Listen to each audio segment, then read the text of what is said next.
ഒരിക്കലും എനിക്ക് തിരുത്താൻ പറ്റാത്തൊരു വേദനയാണ്. എനിക്കൊരു വലിയൊരു കാര്യം പറയാനുണ്ട് സൂചിച്ചേട്ടൻ്റെ അടുത്ത്. ചേട്ടൻ മരിക്കുന്നതിൻ്റെ അന്ന് ഞങ്ങൾ സൗന്ദര്യപ്പിണക്കമാണല്ലോ, ചെറുതായിട്ട് വഴക്ക് നടന്ന്, വേറൊന്നുമല്ല, വേഗം വാ എന്നുള്ള ഒരു ഇതിൽ എനിക്ക് കാണണം, ഏട്ടനെ കാണണം, കുഞ്ഞിന് വയ്യ, പപ്പായ്ക്ക് വയ്യ. ലാസ്റ്റ് സെൽഫി ടിനിച്ചേട്ടനും പ്രചോദനനും ഒക്കെ ആയിട്ട് സൂചിച്ചേട്ടൻ്റെ അടുത്ത് ലാസ്റ്റ് സെൽഫി. അപ്പൊ ഞാൻ ഏട്ടോ എന്നൊന്നും മെസ്സേജ് അയച്ചിട്ടൊന്നും റീഡ് ആവുന്നില്ല. കുറച്ച് കഴിഞ്ഞിട്ട് എൻ്റെ പിണക്കം മാറി ഏട്ടാ എന്നൊരു ലവ് ചിഹ്നം ഞാൻ ഇട്ടു, പിണക്കം മാറിയെന്ന് അറിയിക്കാൻ. ആ ലവ് ചിഹ്നം ഏട്ടൻ കണ്ടില്ല. ഏട്ടനെ കാണുവാണ്, എനിക്ക് അത് മാത്രമേ പറയുള്ളൂ. ഏട്ടൻ എനിക്കൊരു പിണക്കവും ഇല്ല, ഞാൻ ലവിന്റെ ചിഹ്നം ഇട്ടു എന്നാണ്. ഏട്ടൻ അത് റീഡായില്ല, അതിന് മുന്നേ ഏട്ടൻ പോയി. എന്തെങ്കിലും എനിക്ക് കാണാൻ പറ്റിയ ഞാൻ ഏട്ടനോട് പറയട്ടെ, എനിക്കൊരു പിണക്കവും ഇല്ലായിരുന്നു, ഇപ്പോഴും പിണക്കവും ഇല്ല.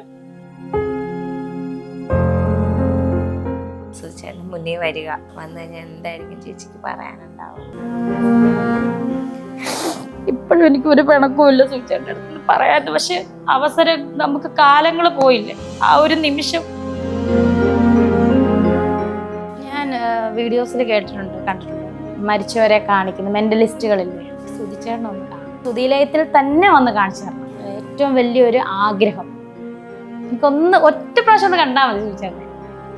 ആടെ ആ ഒരു എനിക്ക് കാണണം, ഭയങ്കര ആഗ്രഹമാണ്. എനിക്കൊന്ന് സൂചിച്ചേട്ടനെ കാണിച്ചു തന്നാൽ ഒരുപാട് എൻ്റെ ഹൃദയത്തിന്റെ ഭാഷയിൽ എനിക്ക് തരാനില്ല അവർക്ക്. എൻ്റെ ലൈഫിലെ ഏറ്റവും വലിയ ഗിഫ്റ്റ് അതും എൻ്റെ ലൈഫിലെ ഏറ്റവും വലിയ ഗിഫ്റ്റ് ആയിരിക്കും. സുധിച്ചേട്ടന്റെ മരണശേഷം ചേച്ചി ഇങ്ങനെ പോകുന്നത് കൊണ്ട് സുധിച്ചേട്ടന്റെ ആത്മാവ് പോലും വിഷമിക്കുന്നുണ്ട്. എങ്ങനെ പോകുന്നതുകൊണ്ട് സൂചിച്ചേട്ടന്റെ ആത്മാവ് എങ്ങനെ ഈ എന്താണ് ഐശ്വര്യ പറഞ്ഞത് കറക്റ്റാണ്. ഇവരെന്താണ് ഉദ്ദേശിക്കുന്നത് ഈ പറയുന്നവര്? ഞാൻ പോകുന്ന എന്റെ കുഞ്ഞുങ്ങൾക്ക് ഒരു നേരത്തെ ആഹാരം കഴിക്കാനാണ്. എന്റെ വീട്ടില് ആള് സന്തോഷിക്കുന്നത്, എന്റെ കുഞ്ഞുങ്ങൾക്ക് എന്തായാലും ഇവള് ആഹാരം കൊടുക്കുന്നത്, എന്റെ കുഞ്ഞുങ്ങളെ ഇട്ടിട്ട് പോയില്ലല്ലോ ഇവള്. അങ്ങനെ പറയുന്നവർക്ക് വേണ്ടി ചോദിക്കാം, നിങ്ങളുടെ അടുത്ത് ഞാൻ എന്ത് ചെയ്തു? നിങ്ങളുടെ ഹസ്ബൻഡിനെ ഞാൻ വന്ന് പിടിച്ചോണ്ട് വന്നോ?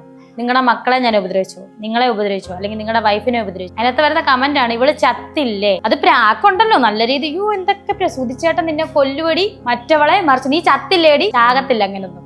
രേണുസുതി അങ്ങനൊന്നും ചാകത്തില്ല. ഇപ്പൊ മനസ്സിലായില്ലേ രേണുസുതിക്ക് ഹൈസ് ഉണ്ടെന്ന്? അല്ല, ഞാൻ ചോദിക്കാം, ഞാനൊരു മനുഷ്യനാണ്. ഇപ്പം സ്വന്തം കുഞ്ഞിനെ പുഴയിലെറിഞ്ഞ് കൊല്ലുന്നവരുണ്ടല്ലോ, കാമുകന് വേണ്ടിയിട്ട് കടലിൽ അടിച്ചു കൊന്നത്, അങ്ങനെയൊന്നും ഞാൻ ചെയ്യുന്നില്ലല്ലോ. 2 മക്കളെ പൊന്നുപോലല്ലേ ഞാൻ നോക്കുന്നത്.